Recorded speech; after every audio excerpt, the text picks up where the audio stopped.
الحمدللہ رب العالمین والصلاة والسلام علی سید الانبیاء والمرسلین اما بعد فاعوذ باللہ من الشیطان الرجیم بسم اللہ الرحمن الرحیم الا ان اولیاء اللہ لا خوف علیہم ولا هم یحزنون صدق اللہ العظیم۔ تمام عاشقان اولیاء کو جشن غریب نواز، عرس غریب نواز، عطا رسول کا عرس بہت بہت مبارک۔ ہم اللہ تبارک و تعالیٰ کے وہ بندے ہیں جنہیں اللہ کے حبیب صلی اللہ علیہ وسلم نے اپنی طرف سے جو چیز عطا کی ہے وہ عطا رسول، وہ سرکار سیدنا غریب نواز رضی اللہ تعالیٰ عنہ کی ذات ہے۔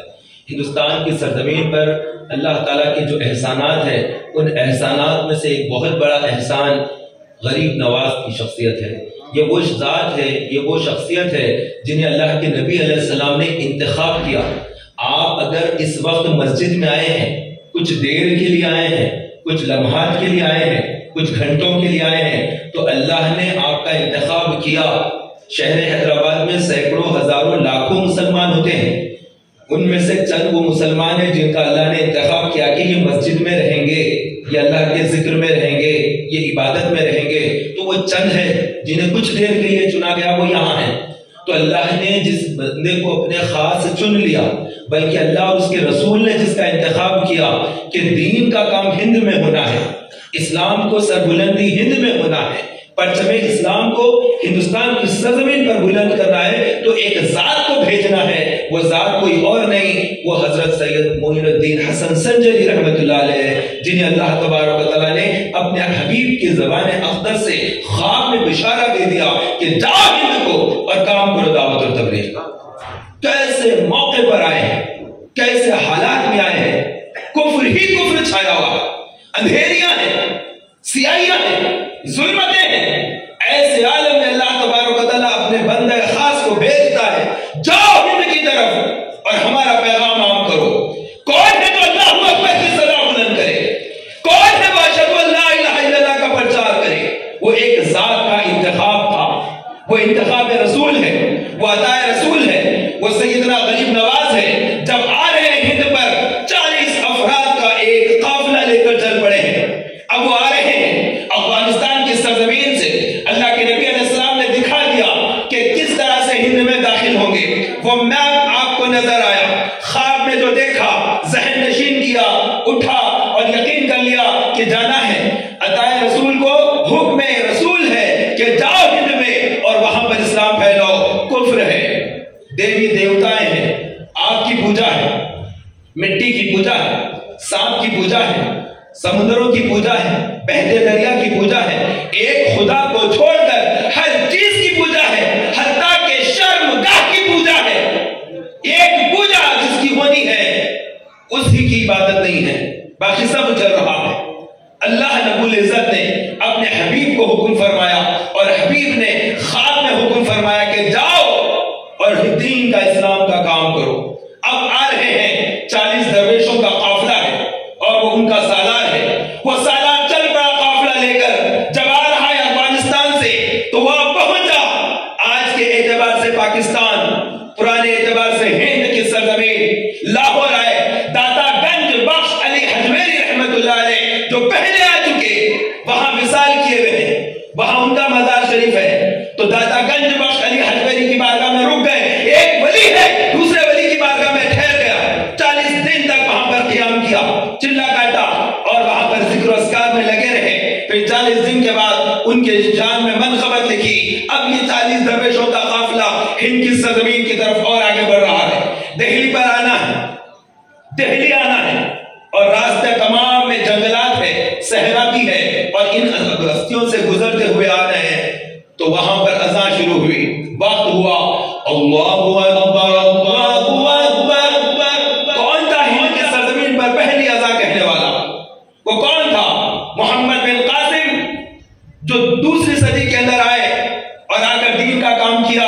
لیکن پھر حجاج بن یوسف کے انتقال کے بعد جو مکہ کا گورنر تھا، ان کے انتقال کے بعد وہاں پر رساکشی شروع ہوئی اور اموی خاندان اور دوسرے خاندانوں کے اعتبار سے پھر واپس بلا لیا گیا۔ وہ 18 سال کا کڑیل نوجوان محمد بن قاسم جس نے فتح کیا تھا سندھ کو، سندھ اس دور کے اندر ہند ہی کا شمار کیا جاتا، اس وقت میں سندھ میں آ کر جو پہلے فوج ٹھہری تھی عرب کی سرزمین سے، مکہ کی سرزمین سے، وہ غریب نواز سے پہلے کا واقعہ ہے۔ وہ آئے، آ کر ٹھہرے اور پھر اپنی حکمرانی قائم کی، یہاں کے ہندو راجا کو شکست دی اور اپنی حکومت قائم کی۔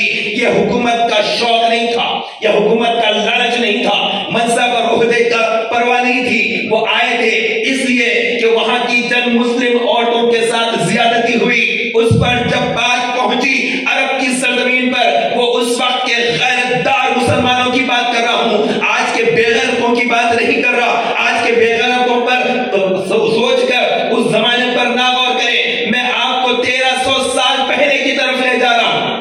غریب نواز تو 800 سال پہلے کی بات ہے، میں اس سے پہلے کی طرف لے جا رہا ہوں۔ تو وہ سندھ کی سرزمین پر جب بھیجا گیا محمد بن قاسم، وہ آیا اور آ کر اس نے فتح کیا سندھ کو، اور اس کے بعد پھر جب اسے واپس بلا لیا گیا، اس کے بعد حکومت باقی نہ رہی۔ اے ہندوستان کے مسلمانوں، ہندوستان میں اسلام کیسے آیا یہ آپ کو معلوم ہونا چاہیے۔ میں تاریخ کے اوراق سے بیان کر رہا ہوں، میں ہند کی تاریخ پر بات کر رہا ہوں، میں تاریخ کا طالب علم رہا ہوں، تاریخ میرا سبجیکٹ رہا ہے، میں ہر وقت تاریخ کے اوپر گفتگو کرتا رہا ہوں۔ میں آپ کو بتا رہا ہوں کہ کن حالات کے اندر ہند پر پہلا قافلہ آیا، اور وہ کیا حالات تھے کہ قافلے نے فتح پانے کے باوجود، حکومت قائم کرنے کے باوجود پھر ناکامی کا منہ اسلام کے ماننے والوں نے دیکھا، اور پھر قافلہ واپس چلا گیا، اور پھر صدیوں تاریکی رہی، ہند میں ظلمتیں رہی، اندھیریاں رہی، پھر ایک دور بدلا۔ نبی مکرم صلی اللہ علیہ وسلم نے غریب نواز کو بھیجا، وہ آئے 40 درویشوں کے ساتھ، اللہ اللہ اللہ اللہ اللہ اللہ، ایک ذکر تھا اللہ کا، لا الہ الا اللہ، لا الہ الا اللہ، لا الہ الا اللہ۔ یہ پنجاب کی سرزمین پر کیسی آوازیں آ رہی ہیں؟ یہ ہند کے سرزمین پر کون ہے جو لا الہ الا اللہ کی آواز بلند کر رہا ہے؟ وہ معین الدین حسن سنجری ہے، وہ چشت سے نکل کر آ رہا ہے، 40 درویشوں کا قافلہ لا رہا ہے، اور کوئی مسلمان نظر نہیں آ رہا ہے۔ ہر وہاں پر ایک ہجوم ہے جگہ جگہ پر، اور انہی حالات میں جادوگر ہے، سنت ہے، سادھو ہے، اور بہت زیادہ منادر ہے، انہی حالات میں وہ آ رہا ہے، اللہ اللہ اللہ، ایک ذکر کے ساتھ چلا آ رہا ہے قافلہ، حکم مدینہ ہے اور جس سے روانگی ہے، افغانستان کی سرزمین کو عبور کیا، موجودہ پاکستان کو پار کرتے ہوئے لاہور کے دادا گنج بخش علی حجویری کی بارگاہ میں 40 دن کا چلہ کاٹ کر آگے آئے، اور اب دہلی کی طرف آ رہے ہیں۔ کھانڈے راؤ اس وقت وہاں کا بڑا ہے، بادشاہ ہے، اور وہ آئے، اور آنے کے ساتھ اذائیں بلند ہوئی، صدائیں بلند ہوئی، وہاں پر آئے، اور آنے کے بعد چند معارکے ہوئے، شکست ہوئی، اس کے ساتھ ہی وہ داخل اسلام ہوا، اسلام کا سلسلہ شروع ہو رہا ہے۔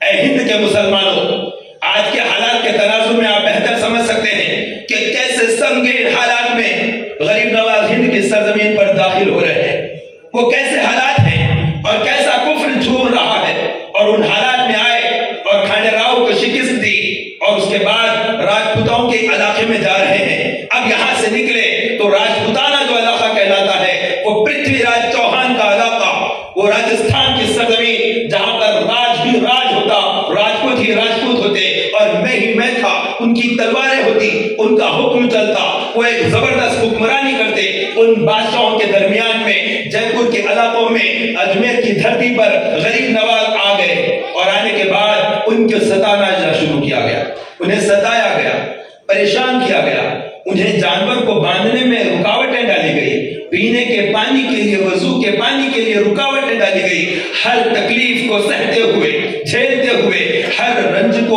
غم کو برداشت کرتے ہوئے وہاں پر دعوت کا کام کر رہے ہیں۔ نرمی نرمی اور نرمی، بھلائی، عاجزی، محبت، انکساری، یہی تو لے کر آئے تھے۔ وہ عطائے رسول ہے، وہ سنت نبوی کے پیکر ہیں، کوئی تیر لے کر نہیں آئے، کوئی تلوار لے کر نہیں آئے، نہ لاٹھیاں لے کر آئے ہیں۔ اپنے ساتھ اگر غریب نواز کو جھٹلائے ہیں تو قرآن مجید لے کر آئے ہیں، ایک عصا لے کر آئے ہیں، سنت نبوی کے مطابق ایک لوٹا لے کر آئے کہ وضو مجھے اس پانی سے کرتے رہنا ہے۔ اور کیا تھا لے کر آنے کے لیے؟ نہ کوئی اور چیز نہیں، وہ خود پیکرے سنت نبوی بنے ہوئے تھے، نبوی اخلاق کو اپنا آپ میں شعار کر لیے تھے۔ اس کے ساتھ قافلہ آیا اور جب قافلے والوں کو پینے کے پانی سے روکا گیا، ستایا گیا، اس کے بعد پھر آپ نے وہاں پر لوگوں کو سمجھایا، پھر کرامتیں دکھائی، ایسے ایسے جادوگر جن کے جادو میں بولتا عجب عجب کرتب کر کے دکھا دیتے، ایسے جادوگروں کے درمیان میں اللہ کے حبیب نے اپنے خاص کو بھیج دیا۔ وہ اولاد علی ہے، وہ شان کے ساتھ داخل ہوا ہے ہند میں، اور اس نے ایک مام کرنا ہے کہ ہند کے اندر پیغام اسلام کو عام کرنا ہے، کلمہ توحید کو بلند کرنا ہے۔ ایک عظیم مقصد کے تحت آئے ہوئے ہیں اور اسی مقصد کے لیے لوگوں کو سمجھا رہے ہیں اور بات کر رہے ہیں، اور لوگوں کو لا الہ الا اللہ، لا الہ الا اللہ، لا الہ الا اللہ، صنم کی پوجا ہوتی جہاں وہاں پر لا رہے ہیں لا الہ الا اللہ، پرستشوں کو رکا کر ایک رب کی پرستش کی طرف لا رہے ہیں، اور آواز ایک ہی آتی ہے لا الہ الا اللہ، نہیں ہے کوئی معبود۔ کس کس کو معبود بنائے بیٹھے ہو تم؟ کس کس کو پوجتے ہو؟ کتنے باطل خدا تم نے بنا لیے؟ یہ کیوں تم آسمانوں کی پوجا کرتے ہیں؟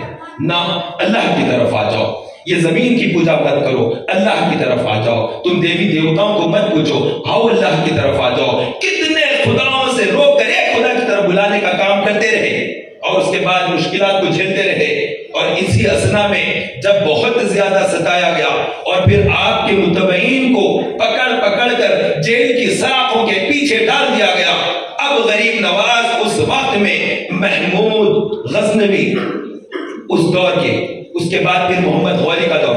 کون ہے محمود غزنوی؟ سن 1080 یہ 2023 چل رہا ہے، یعنی آج سے 1023 سال پہلے، ایگزیکٹ 1023 سال پہلے محمود غزنوی نے افغانستان سے ہند پر حملہ کیا، مسلسل حملے پر حملے، ایک حملہ، دوسرا، تیسرا حملہ، بادشاہوں کو شکست دینا، واپس جانا، پھر چوتھا حملہ، پانچواں حملہ، لیکن وہ جب بھی آتا بادشاہ وہاں کے ہار جاتے اور وہ وہاں سے سونا چاندی لوٹ لیتا، وہ لے کر واپس چلے جاتا۔ اب وہ ایسے ہی 16 حملے اس نے کیے، اور اس کے بعد پھر جب واپس چلا گیا تو بتایا گیا وہاں پر کہ فلاں بھگوان اس سے راضی نہیں تھے اور وہ اس سے راضی نہیں تھے، اس لیے انہوں نے اس بھگوان نے اس کو ہرا دیا، اس بھگوان نے اس کو شکست دلوا دی۔ اس طرح سے ہوا، اس میں تمہارا کوئی کمال نہیں۔ تو محمود غزنوی